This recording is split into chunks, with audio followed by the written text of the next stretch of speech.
Бүгін шәһәр жетекчisi капиталь түзүкләндерүү барышына бәя бирде. Ноэль Мәхдиев ГЭС бистәсендә 6-нчы комплекста урнашкан 20-нчы, 21 һәм 22-нчы йортларда һәм яңа шәһәрдә 4-нчы комплекстагы 17-нчы һәм 21-нчы йортлардагы эшләр барышы белән танышты.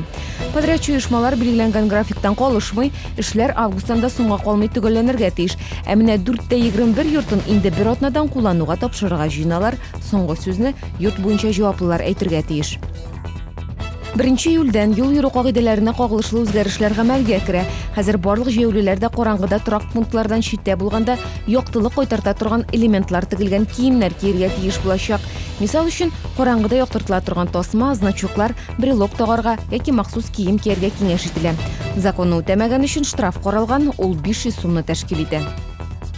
Һава торышы аграрийларга каршы һәр эссе көн республиканың авыл хуҗалыгына 1 миллиард сумлык зыян сала.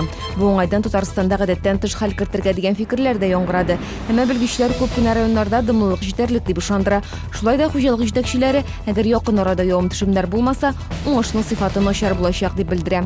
Бу җәй 2010 елны хәтерләтә ди алар. Шуңа күрә корылыкка каршы төрле чаралар күрәләр. Пенсия фонды халыкка якыная. Көндезге 4-тән кичке 7-гә кадәр шәһәр буйлап микроавтобуслар йөрәячәк. Мобиль офисларда пенсия фонды белгечләренә шәһәрдәшләр үзләре борчыган сораулары белән мөрәҗәгать итә ала.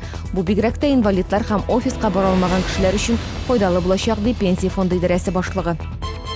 Бу һәм башка хәбәрләр турында тулырак яңалыкларның кичке чыгарылышында 19 сәгать 10 минутта эфирга чыга.